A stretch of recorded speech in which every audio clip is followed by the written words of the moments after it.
Explore అంటే as an actor first నుంచి ఉందండి. కానీ నేను చేస్తున్న సినిమాలు గర్ల్ నెక్స్ట్ డోర్గా ప్రతి సినిమాలు ఒకే క్యారెక్టర్ చేసి నేను కొంచెం బోర్ అయ్యానండి మధ్యలో. తర్వాత లాక్డౌన్ టైంలో నేను చాలా వరల్డ్ సినిమా ఎక్స్ప్లోర్ చేశాను. మధ్యలో నేను యాజ్ అన్ యాక్టర్ నేను ఏం చేయాలని అనుకున్నానని రియలైజేషన్ వచ్చింది.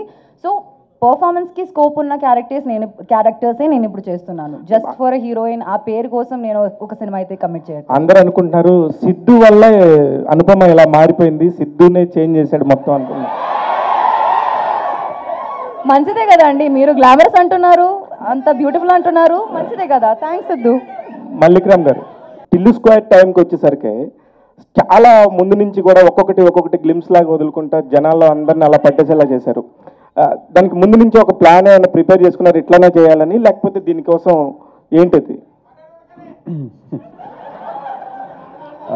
లేదు సార్, అస్సలు అలా ఒక ప్లాన్ చేసి స్ట్రాటజీ లాగా చేయలేదండి సార్.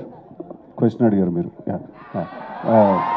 కాదు, no he was just passing the mike. No, I wanted to make sure he was listening. First నుంచి ప్లాన్ చేసి స్ట్రాటజీ లాగా చేయలేదు సార్. కాకపోతే మేము యాక్చువల్లీ Feb 9th రావాలి, కానీ ఈగిల్ ఏమంటారు మన ఫిలిం కౌన్సిల్ తీసుకునే డెసిషన్ వల్ల we had to move, we had to respect the decision. కానీ అప్పటికి మేము సరే చాలా మెటీరియల్ రెడీ చేసి పెట్టుకున్నాం. మాకు ఒక సాంగ్ ఉండింది, ట్రైలర్ ఉండింది, ఇంకొక సాంగ్ వీడియో రాబోతుంది.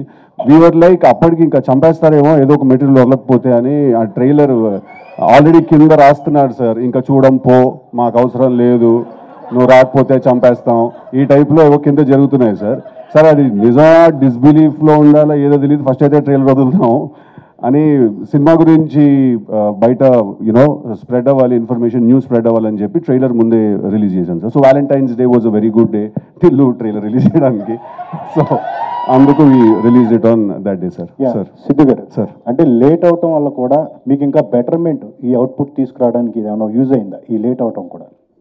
అంటే సార్ ఇప్పుడు అది ఎంత లేట్ అవుతుందో మేము అంత దాన్ని కెలుగుతూ ఉంటాం సార్. దాన్ని అది ఎంత లేట్ అవుతుందో ఒక ఫిక్స్డ్ టైం పెట్టుకొని ఒక ప్రోడక్ట్ చేస్తే డెఫినెట్లీ దాంట్లో కొన్ని ఫ్లాస్ ఉంటాయండి. బయటకు వచ్చినప్పుడు ఏ ప్రోడక్ట్ కూడా పర్ఫెక్ట్గా ఉండదు.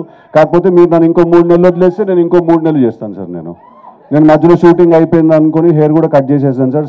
తర్వాత 3 కొత్త సీన్లు వచ్చాయి, చైనా నుంచి విగ్ తెప్పించాను సార్, మళ్ళీ షూట్ చేశాను సార్. మళ్ళీ 6 నెలల తర్వాత అనుపమ మళ్ళీ డేట్లు ఇస్తుంది సార్, మళ్ళీ ఇంకో 3 సీన్లు షూట్ చేస్తాను సార్. సో అది నెవర్ ఎండింగ్ సార్ ప్రాసెస్ అది.